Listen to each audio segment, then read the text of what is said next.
Live from ABC7, this is Eyewitness News at 7 p.m. on LA56. A dangerous rescue operation in the San Jacinto area with scores of people caught by mudslides and flooding after our latest storm. Was this excessive force by the LAPD? The chief of police now acknowledging his officers broke the rules when they shot an unarmed man. Bill Cosby is fighting back in a court filing today. The comedian calls a Riverside County woman's claims against him false and demands her lawsuit be dismissed. Good evening, I'm David Ono. And I'm Colleen Sullivan. Welcome to Eyewitness News on LA56, LA's only live local newscast at 7 p.m. An evacuation order has been lifted in the San Jacinto area, but it is a close call for many residents after widespread flooding and rivers of mud today. Eyewitness News Inland Empire Bureau Chief Rob McMillan has more, including the incredible video. It's been a busy couple of days for tow truck driver Chris Lewis. Extremely busy. This is one of several cars he's had to dig out today. After an hour of digging, success. Earlier, he says the driver of this car described to him what the wall of mud looks like. It looked like the Universal Studios tour ride where the flood of water rushes down that village, but just mud. Must have been pretty scary for him. I would have been scared. The Riverside County Fire Department says they got close to 40 calls for rescue this morning from people trapped inside their cars. Firefighters also asked several residents on Saboba Road to evacuate their homes. Have you ever seen anything like this? Never. This is just unbelievable. These two cars are stuck in the mud here. The owners don't know the extent of the damage. And check this out. This used to be a driveway. Now it's covered in 3 to 4 feet of mud all the way down to the road. It's like Mother Nature's way of saying, hey, you live next to a mountain, bro. You know what I mean? Yeah. And it ain't Malibu, but yeah. But this is what we do. The worst debris flow happened right in front of the Golden Era Productions facility, part of the Church of Scientology. It was a controlled panic, I suppose is a good way to say it. You know, if you live in California, it is amazing. 10 minutes of torrent rain like that, this can happen. I mean, it's amazing what can happen. County Public Works is finished with their work out here tonight. They'll be back out here tomorrow morning. They're hoping to have Gilman Springs Road open by Saturday afternoon. Rob McMillan, ABC7 Eyewitness News. In Hemet, the cleanup is underway after flash floods turned streets into muddy rivers. This home took the brunt of it. Across the street, the waters turned an alley behind this apartment building into a river, stranding one driver as he headed to work.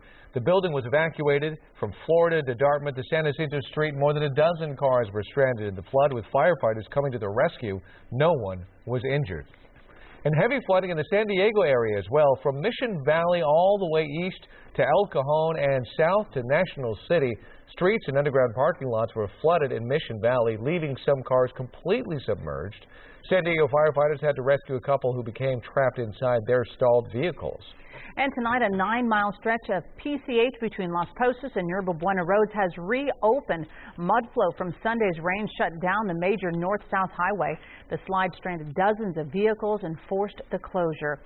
And today there was a few little spritzes, I know, throughout the day, but let's check in with meteorologist Dallas Reyes to find out what our future holds. Dallas? Well, thank you, Colleen and David. Well, tonight we're looking much better across Southern California. Out at Burbank now, it's 61 degrees, humidity at 87%. Let's check that live. Back it up with 7,000 HD. In the Southland tonight, we're not getting any echoes.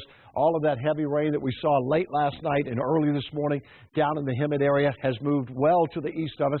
It is raining tonight along the central coastline. It's very, very light, showing up as green on the radar scope, and some very light snow up in the Sierra. However, as we move through the next couple of days for the weekend, we have some big changes coming, and believe it or not, perhaps another storm. I'll tell you about that in just a minute. All right, Dallas, thank you. Thanks, Colleen.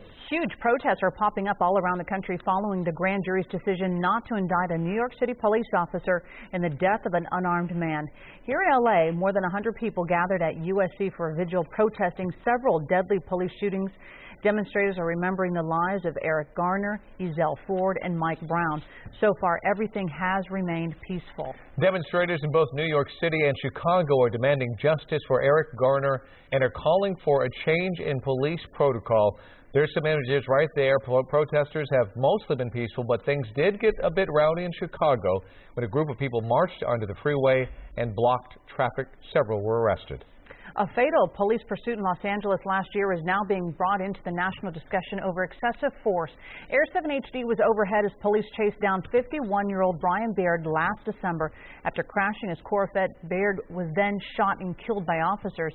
In an announcement today, LA Police Chief Charlie Beck admits the officer's use of force against Baird was not justified.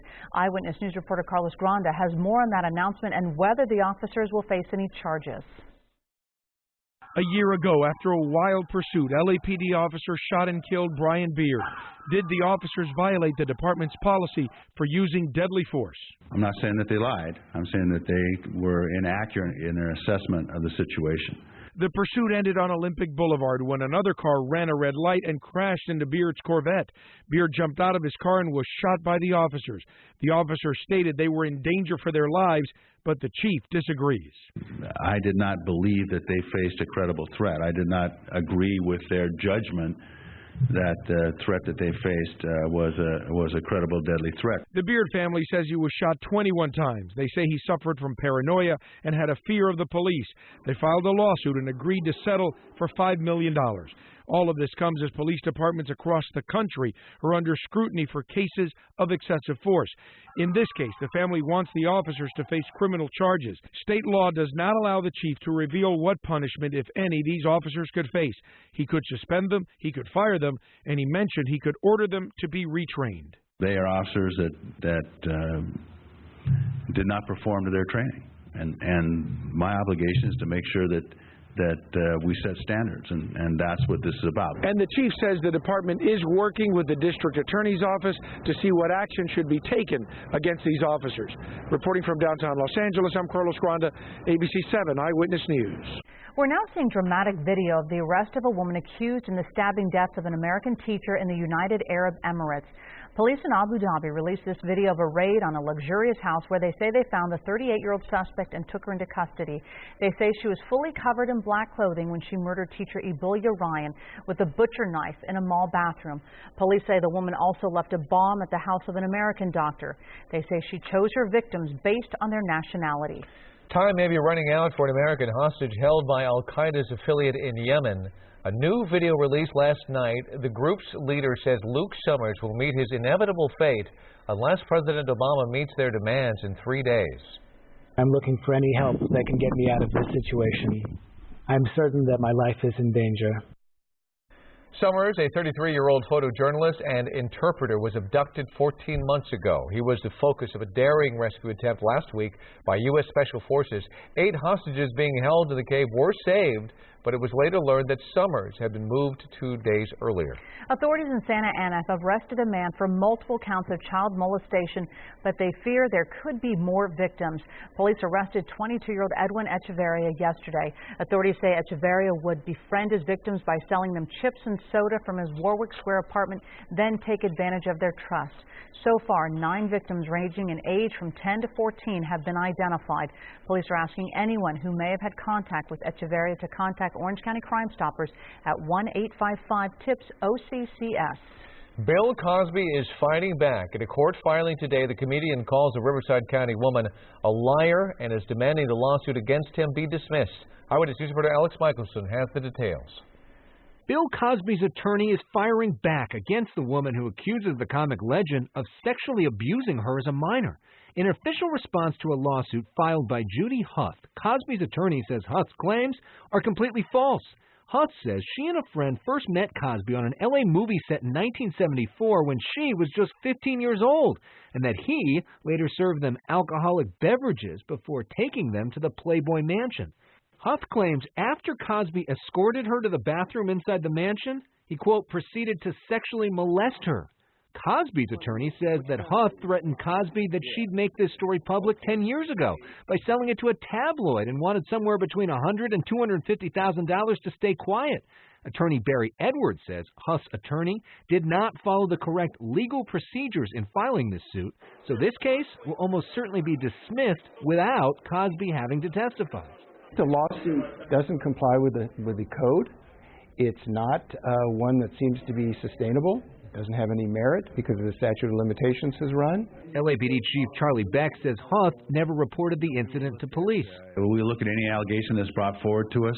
None have been brought forward to us at this point, but we will obviously, regardless of statute, investigate if they're brought to us. Nearly 20 women have come forward publicly claiming that Cosby sexually abused them, including 3 clients of Gloria Allred's yesterday. His behavior was like that of a predator. But none of the women filed complaints soon enough for Cosby to face criminal charges. Cosby still refuses to comment publicly, but told Florida Today over the weekend, quote, "I know people are tired of me not saying anything, but a guy doesn't have to answer innuendos. People should fact check."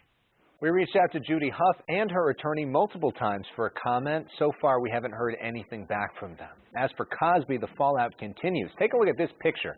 It was taken back in 2011 when Cosby received an honorary title of Master Chief Petty Officer from the U.S. Navy.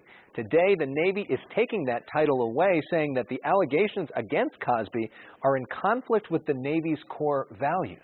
Meanwhile, Cosby has also lost several TV projects and comedy shows because of all of this. Reporting from the newsroom, Alex Michelson, ABC7 Eyewitness News.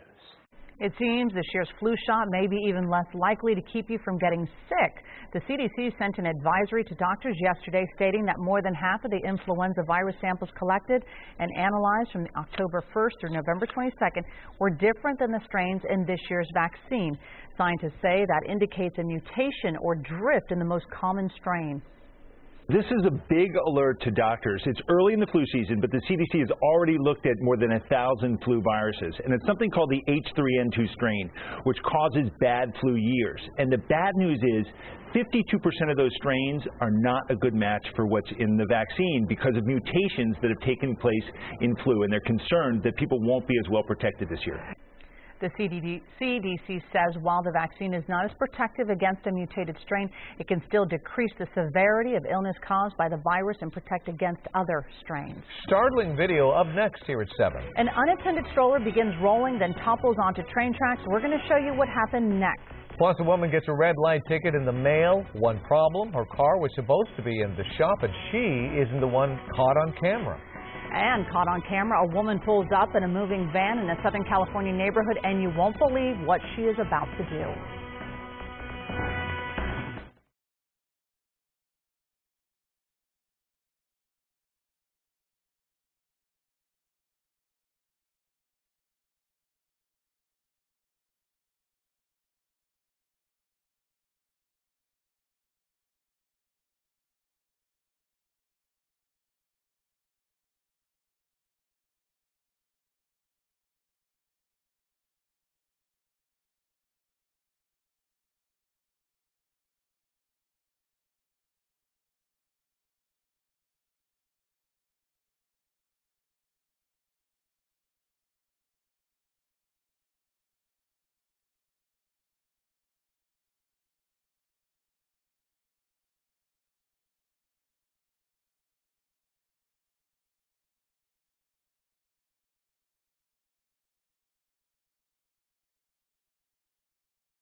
Dramatic surveillance video shows a toddler in a stroller rolling onto tracks at a train station in Australia. The girl's grandfather looked away for just a second when the stroller plunged off the edge.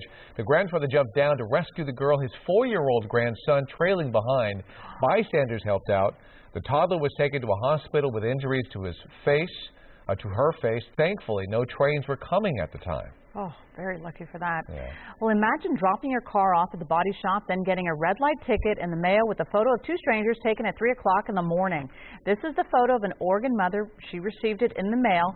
It came one day after she spent $2,300 to repair her Mitsubishi. The store's owner admits the man behind the wheel is his son, Tommy, the shop foreman, who was with a female friend. Yeah, she was a friend of the family he was bringing home. I don't know what else to say about that. We were so frustrated because you take your car in, you spend thousands of dollars with a company, and then it's like they smack you across the face by doing stuff like this. The shop's owner says his son drove the car all weekend on purpose to run the car through a drive cycle. The owner of the vehicle isn't buying it, but says all she really wanted was an apology. All right, let's talk about our weather because we did see some sunshine today, but there's something big heading our way. Here's Dallas. That's right. Beautiful day today, the sun breaking through. And down at Long Beach tonight, it's a gorgeous evening. Temperatures running in the low to mid-60s. Right now at Burbank, it is 61 degrees. But notice that humidity is still up there at 87%. That's why I have partly cloudy skies in the forecast right on through the weekend, as a matter of fact. Live, bringing up with 7,000 HD. Not showing any echoes around Southern California tonight. As we zoom down around the Hemet area, last night, 11 o'clock, I was tracking some showers and heavy thunderstorms. Of course, those things erupted right over the Hemet area, and that's why we saw all that flooding down there. But those are gone now, thank goodness. We don't have to deal with those. Showers that were occurring earlier tonight up in the central San Joaquin have kind of dissipated this evening. A couple little light showers there, and still a few light snow flurries coming down up in the high country. Beautiful clouds today. These are called cumulus congestus clouds. Rising air condenses into forming these clouds, but above them, the air was dry today. So you can see the clouds build, and then they just kind of collapse down, not like they would last night when there was plenty of instability and plenty of moisture to produce those heavy thunderstorms. On our future scan forecast, we do have a little weak front coming through late tomorrow night, and I have a slight chance of showers in the forecast, but that is it. Where is the rain that hit us and hit Hemet last night? Well, it's all the way over in the Texas Panhandle tonight. So that weak ridge of high pressure coming through, not real strong, but just strong enough to give us that sunshine today. Now, coming on from the west, you can already see the leading edge of the next cloud band, and that'll come in for us on late Friday night. All right, winter outlook's looking great. El Nino, it's mild, but we are forecasting some good rains for California. We certainly are starting the right direction now. 69 Glendale, 70 downtown tomorrow. I like Covina at 68. We'll call it partly cloudy skies, beautiful weather for your Friday. So late Friday night after midnight, there's a slight chance of a shower. 70, 71 on Saturday, and then look at your weekend forecast. Make great plans because you're going to love it. Colleen, we have a 69 and 72 in the valley areas. We do have weather coming next week. It's just beyond the 7-day forecast. Friday, flooding. Thursday, partly cloudy. This storm could be quite intense with a lot more dynamics than we had with this last system. We had plenty of moisture and rain, but if you recall, we've only had a couple of times when we had that intense rain, like in Hemet last night. But this storm coming in Friday could be even more intense as far as the amount of convective clouds. High desert, 62, 65. I like that high desert forecast. Well, a little sunshine today felt great, didn't it, David, Colleen? Oh, yeah certainly did. Thank you, Dallas. All right, you're welcome. Tonight, millions of packages being shipped for the holidays, and we've seen plenty of cases of accused thieves stealing deliveries left at your front door, but this one seems bolder than most. The woman caught on camera using a moving van, and ABC's Clayton Sandell shows us what happens next. Inside this U-Haul truck near San Diego, police say, is 37-year-old Martha Lampley, now accused of stealing holiday packages right off people's front porches. The suspect rented the U-Haul and would drive it to the houses, and she would kind of use it as a cover, we think. It looks like somebody's moving. Police say a search of her storage unit revealed a trove of loot hotter than these pink platform shoes, clothes, jewelry, even guitars. The uptick in stolen deliveries is an ugly holiday tradition. This West Virginia woman turned herself in this week after a camera caught her pinching presents, loading them into her BMW. To protect yourself, police recommend using an app to track your package, have it delivered to the neighbor's house, or make sure you do this. Get a signature, so you know the package is in somebody's hands. Of course, you could always ask Santa to deliver one of those front porch security cameras. Clayton Sandell, ABC News. James Bond is back. We catch up with 007 in London up next. Plus, Pharrell has a big reason to be happy. We're going to show you his Hollywood celebration today. And the mountain lion known as P22 is back. He's looking much different than he does here, and how he's doing and where he turned up.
Grammy award-winning singer-songwriter Pharrell Williams has a new reason to be happy today, a star on the Hollywood Walk of Fame.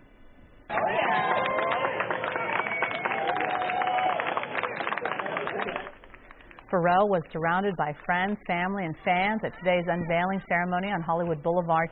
Comedian Ellen DeGeneres also helped with the induction. Williams thanked his teachers, friends, and fans. You can have talent, and you can have skill. But if you don't have the people to nurture you, to support your creativity, it means nothing.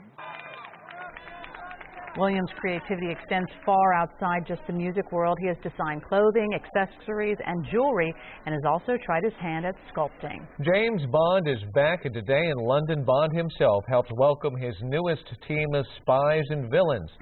Spectre will be Daniel Craig's fourth film as the 007. Director Sam Mendes announced the name of the 24th official Bond movie. Several previous cast members will return, including Ralph Fiennes. New members of the Bond family were also introduced, including Academy Award-winning actor Christoph Waltz. Craig said he's looking forward to working with his talented castmates, but what he's really excited about, the latest version of Bond's iconic Aston Martin. It's great. I haven't wrecked this one yet, but I will. Well, we hope not. Only 10 of the new Aston Martin DB10s will be built. The new Bond film begins shooting on Monday and will be in theaters late next year. That is a gorgeous car. Yeah, beautiful. Oh, goodness. Well, we are updating the evening's top stories next here at 7:30. Including a senior citizen brutally attacked on a bus, what led to the savage beating, and how you could help find the suspects responsible. And a child killed by police in Cleveland tonight. Startling new details about the officer who fired the shot.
Live from ABC7, this is Eyewitness News at 7:30 p.m. on LA56. Our top story at 7:30, an evacuation order has been lifted in the San Jacinto area where they have widespread flooding and rivers of mud today. I'm Colleen Sullivan. I'm David Ona. This is Eyewitness News on LA56, LA's only live local newscast at 7 p.m. The Gilman Hot Springs area remains a muddy mess after a couple of days of rain.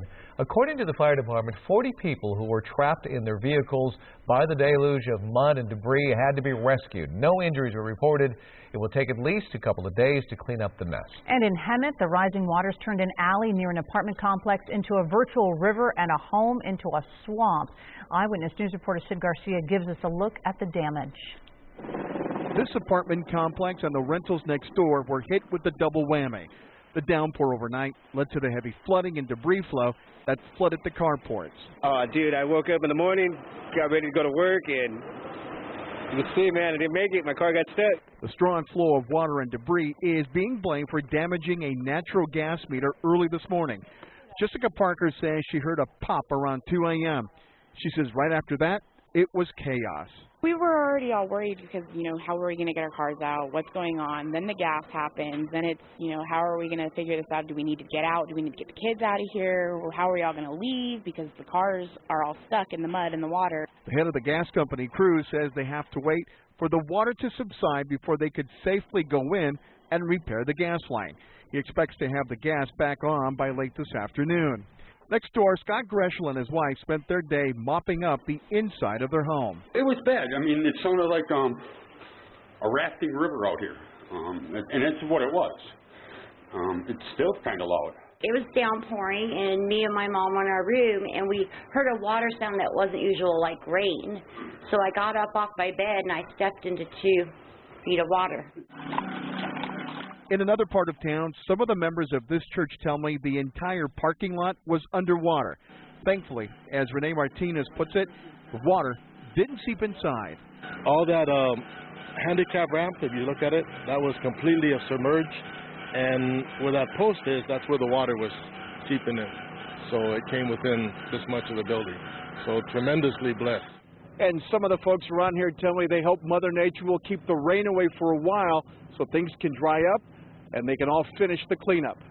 In Hemet Garcia, ABC7 Eyewitness News.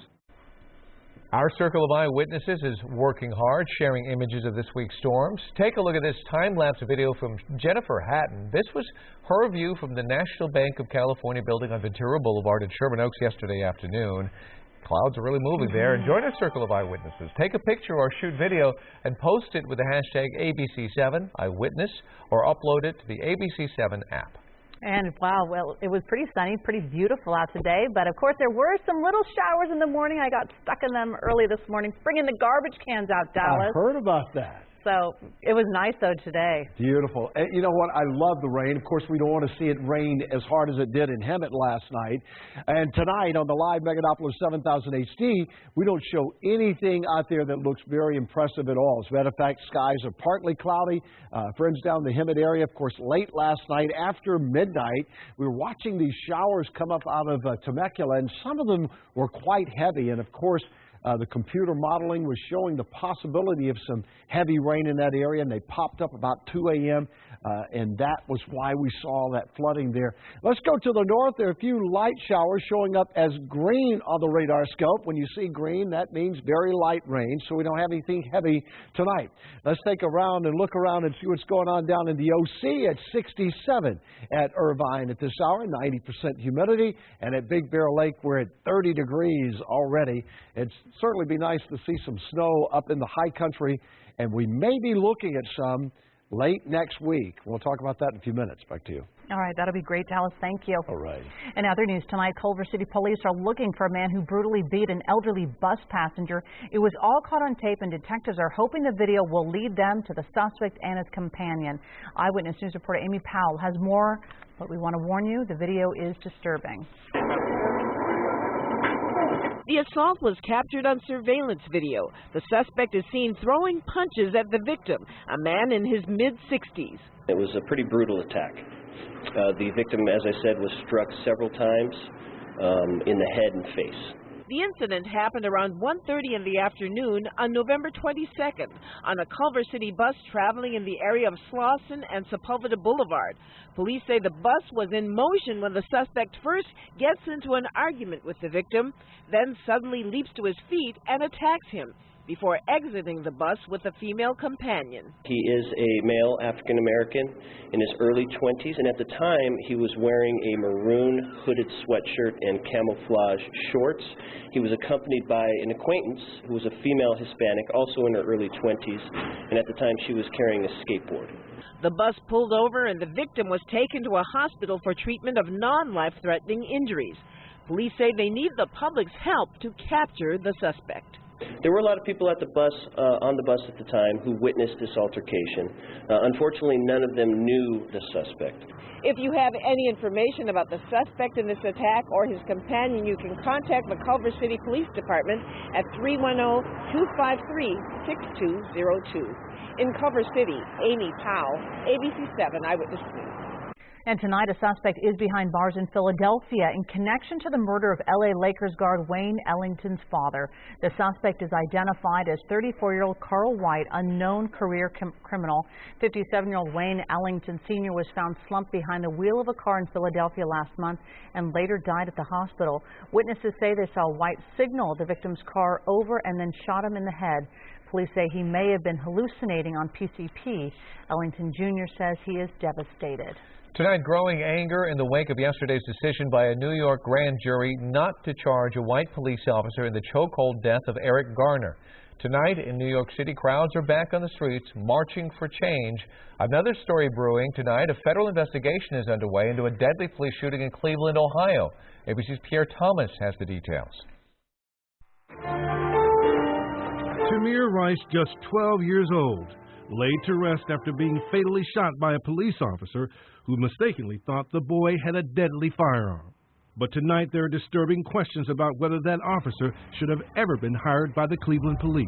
Officer Tim Lohman had recently resigned from a nearby department that was already contemplating firing him. One supervisor writing, his handgun performance was dismal, that he became distracted and weepy during firearms training, concluding that due to this dangerous loss of composure during live training, I do not believe Lohman shows the maturity needed to work in our employment. But stunningly, Cleveland police admit they never checked Lohman's personnel file before hiring him. He absolutely should not have been a police officer. The officer's judgment is a crucial question. The boy was shot dead less than 2 seconds after Lohman's patrol car pulled up. The boy's gun, just a toy. The community outraged. His young, fragile life was snuffed out like a candle in the wind. Cleveland force had been under federal investigation before this shooting, and today the Attorney General announced this damning assessment. The Cleveland Division of Public Police engages in a pattern and practice of using excessive force. Tonight, no comment from Officer Lohman as the city grieves for a little boy and comes to terms with the conduct of its police. Pierre Thomas, ABC News, Washington. Two brazen ATM robberies have residents in Irvine on edge tonight. The first one happened just before 7 last night when a woman says someone pushed her from behind outside a U.S. bank and ran off with her bank bag filled with only paperwork. Less than 30 minutes later, police got another call of a robbery 3 blocks away at a Wells Fargo drive-through ATM. That victim says a white man with light eyes and sandy blonde hair in a hood and mask stabbed him in the hand and stole cash. Anyone with information is asked to call Irvine Police. There could be big news for wildlife lovers in L.A. In addition to P-22, there are also reports a second mountain lion may have made the extremely rare journey across the 405 freeway. Eyewitness News reporter Rob Hayes has more on the sighting that had animal lovers quite excited. It's a big cat extreme makeover. P-22, the mountain lion first spotted in Griffith Park last year, looking gaunt and sickly, now appears to be at the top of his game. That is great news. Kate Kirkendall of the National Park Service says that's a mule deer carcass P-22 is lounging on. Judging by his expressions, it's a meal he appears to be quite happy with. The big cat's recovery, thanks in part to efforts by biologists to nurse him through mange and health problems due to rat poison. We don't know if traces of the rat poison remain in his system, and certainly nothing in his environment has really changed, so he will probably continue to be exposed. P-22 is the first mountain lion known to have crossed the 405, but could P-22's miraculous trip across the freeway have been duplicated? Take a look at this photo posted on Twitter by Christopher Stills. His surveillance camera caught the image outside his house in Beverly Park. Kirkendall says biologists have confirmed it is a cougar, but they can't tell if it's male or female or where it came from. If we were able to capture the mountain lion and do blood work, we could actually test his DNA and have a better sense, but our guess would be that the lion comes from the western side of the 405. Scientists will be checking roughly 30 wildlife cameras in the Sepulveda Pass area to see if the new mystery cougar pops up. Until then, it looks like the public will have to settle for P-22 mugging for the Griffith Park camera, unless that new cat crosses another freeway to find P-22's lens. If this lion did somehow figure out how to cross the 405, I wouldn't put the 101 past him or her. Rob Hayes, ABC7 Eyewitness News. And experts believe the new mountain lion is a juvenile. They also hope to capture P22 again to make sure he has fully recovered from all his health problems. He looks great. Yeah, much better. Up next, a local landmark in desperate need of a makeover. We're going to show you the science behind fixing iconic Watts Towers. What's this story? Letters addressed to Santa being answered by his little helpers. I'm Darcia Phillips, and I'll tell you about this program just ahead. Hey, this is Lieutenant Wynn, serving here at the Combat Hospital in Kandahar, Afghanistan. Just want to send a shout out to my family and friends in Irvine, California. I miss you all. I thank you for the love and support. I really appreciate it. And a special shout out to my girlfriend, Therese. You know, I miss you. I'll be home soon. Happy holidays.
Quickly, we want to take you back to New York City. These are live pictures from overhead, and there's a clash between police and protesters.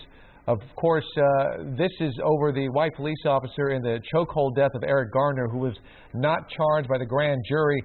Just moments before we came out of the break, we saw a large group of people, protesters, literally getting into some shoving and punching with police officers. Some of them are being arrested right now. Again, live pictures, protesters being arrested. Heated exchanges going on in the streets of New York City. It looked like it was slowing down. Hundreds of people turned out this evening. It looked like it was slowing down, but then it's starting to heat up yet again. Yeah, some struggling out there, Colleen. Some police officers and protesters really going at it. So we're going to stay on top of this. We will continue to monitor it. We'll bring you updates as they come in. Well, also tonight, it's one of the most unique pieces of artwork in the world. The Watts Towers have survived riots, earthquakes, and decades of harsh Southern California sun. Well, now the iconic towers are considered at risk, in desperate need of restoration. And today, a closer look at the art and science of saving the towers. It's unique. There is nothing else like it. This is it, the only one. There is nothing else like it. Soaring towers, intricate ironwork, broken bottles, seashells, and shattered tile. All by hand, without a scaffolding. All refuse transformed into art by one man, Simon Rodia, working alone in his backyard for 33 years. Nobody knows why he built it. The most frequently cited quote is, "I wanted to do something big." Rodia died in 1965, but the Italian immigrant's eccentric architectural masterpiece lives on here in Watts. I think he really wanted to create something amazing and something lasting. The Watts Towers are one of 3 sites in California recently listed as at risk by the Cultural Landscape Foundation. It's at risk because of the environment it's in. The elements are taking a toll. Southern California heat, Santa Ana winds, and earthquakes. So this is one of the larger cracks. Science may now be what ultimately saves this work of art. Conservation scientists from the LA County Museum of Art and engineers with UCLA are monitoring the tower's movements so small they are imperceptible to the human eye. This model shows the tallest tower's daily movements magnified 1,000 times. As the sun comes up, the sunny side heats up, expands, and the towers start bending away from the sun. And then as the sun goes down, they bend back again. You have this kind of cyclic thermal movement on an everyday basis. Cracks open and close, expand and contract with the heat of the sun. Over time, these cracks get wider and wider. If water then gets in, the steel corrodes. Thermal imaging shows the swings in temperature on a typical day. I also take regular x-rays, and that gives us some information what's going on underneath before we actually open up. The team is finding ways to work with the tower's movements instead of against them. We cannot prevent the towers from bending. That's the nature of the beast. Flexible material is being tested to patch and seal the cracks. Everything is designed to open and close, to move. The science of preserving art, hopefully, for generations to come. For me, I gained a deeper level of appreciation for Simon Rodia, the artist.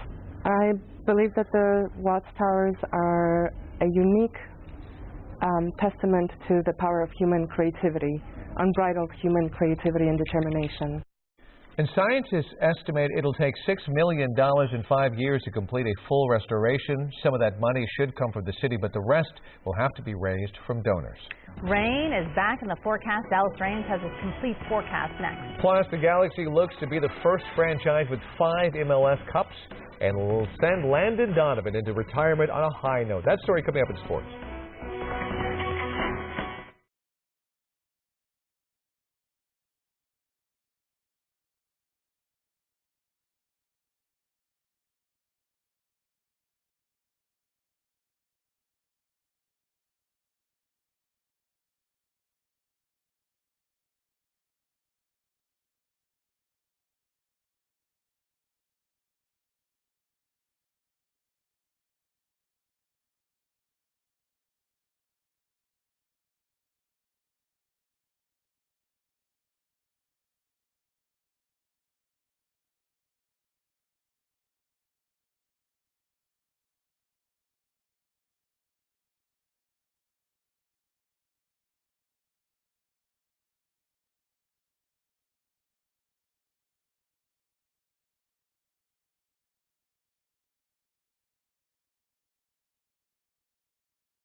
We enjoyed a break of the rain, but that will soon end. Let's head over to Dallas again. Dallas. Well, it has been beautiful today. We're down at Disneyland tonight, one of the happiest places on earth. And we're looking at partly cloudy skies. They've had a lot of rain down in Anaheim. They've had almost 2 inches over the past couple of days. Live Megalopolis 7000 HD, scanning the skies. Little light rain right up in the central San Joaquin Valley today, and a little snow coming down the high Sierra. But other than that, we're in very good shape tonight in Southern California. We look at the satellite picture, though. The storm that hit Hemet last night has moved all the way over to the Texas Panhandle. But when you look out to the west, we have another weather system that will be approaching the central coast tomorrow. This is a weak cold front, but as it makes its way tonight, you can see the clouds increasing, coming right out of the west. And tomorrow it'll be right over San Francisco. They'll have some rain up there during the day and some snow in the Sierra. But by the time it makes it into Southern California after midnight tomorrow night, I have only a 20% chance of showers with the passage of this. And then we'll get into a pretty good-looking weekend. Partly cloudy tonight. The beaches about 50. Going to be in the valleys 56. A nice night in the high desert 43. Down at Palm Springs 50. So the afternoon highs for tomorrow look really nice. Let's call it partly sunny. We'll have a mixture of clouds and sunshine, a lot like today. No rain in the forecast until we get to after midnight tomorrow night. 67 in Temecula. Here's the 7-day forecast then. Good-looking day tomorrow. After midnight, we'll take it to 20%, 70 degrees. Look at that weekend forecast, 71, 72. And then next week, it looks sunny and dry until we get to Friday, which is one day beyond the 7-day forecast. But the reason I'm mentioning that is this storm system that will be coming in on Friday right now, the timing looks Friday, could be a very heavy storm with possible flooding. We're going to have to keep that in mind. As I mentioned, that's a long way off when it comes to weather forecasting. But at this moment, I wanted to let you know that possibly next Friday, just one day beyond the 7, we could be looking at some rain. Good-looking weekend at the beaches. Enjoy that. Partly sunny skies in the mountains. A shower late tomorrow night into early Saturday morning. High of about 52 on Sunday. Now, let's go to the high desert. Partly cloudy skies, a little breezy, but temperatures look fantastic. Enjoy that. That's it from the Weather Center. Back to you, Colleen Davis. Thank you, Dallas. All right. Hashtag first to 5. That's been the theme for the Galaxy all season. They are tied with DC United for most MLS Cups at 4. The Galaxy looks to become the first team with 5 titles as they make their record 9th MLS Cup appearance. And the clock is officially running out on Landon Donovan's career. Come Sunday afternoon, it'll be 90 minutes plus extra time left on perhaps what will go down as the greatest American soccer player in history on the pitch. This will also be the 3rd time the Galaxy faced a revolution in the MLS Cup.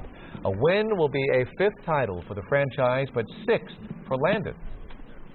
It's great to be back in the final period. I think this season has been a great one for the Galaxy. You know, we've really grown over the course of the year, and we've really, worked extremely hard. So it's great to see all that work pay off. How important it was for us when David was leaving, and now Landon, who, was a LA-raised kid.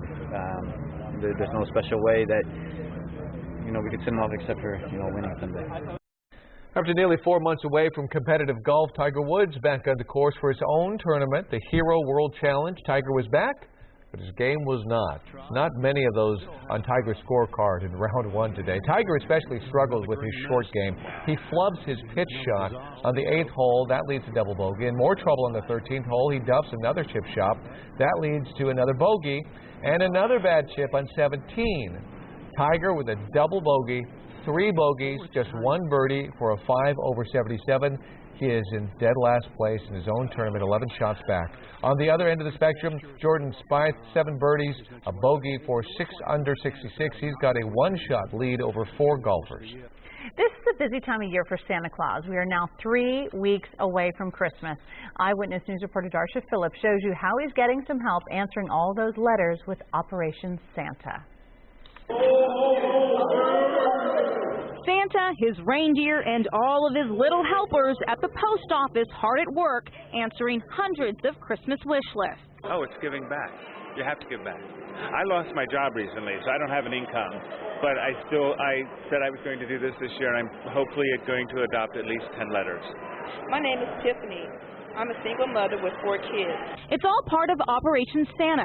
Members of the community can read letters addressed to the big guy in red and choose the wishes they want to fulfill. I've decided to, instead of giving, monetary gifts to my family, is to do this instead of giving more stuff to us when we just don't need any more stuff. This is a tradition that started back in 1912, reading letters addressed to Santa and allowing the community to help a family in need. The district offices in Los Angeles, Santa Ana, and Santa Clarita on Tuesdays and Thursdays between 11 and 1. My name is KK. I'm 3 years, and I want a big dollhouse. Many of the letters are asking for simple things like clothes, school supplies, or even food. And for those who are able to answer these simple needs this holiday season, there is no greater gift. All of us walk through this life and at some point need a little boost or a little help ourselves.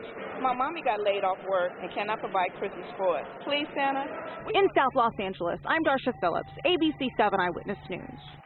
And more news straight ahead here at 7:30 and ahead tonight on Eyewitness News at 11 on ABC7. A sneaky flash on the loose is target your tires, plus the designer jacket that can charge your cell phone. So how does it work? News stories and all the late breaking news on Southern California's #1 late newscast, Eyewitness News at 11 on ABC7.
"27 days left until the 2015 Rose Parade makes its way down Colorado Boulevard in Pasadena, but today one float got an early start. Decorating officials took Honda's float for a spin. It's called Building Dreams of Friendship. The float is the 39th entry into the parade.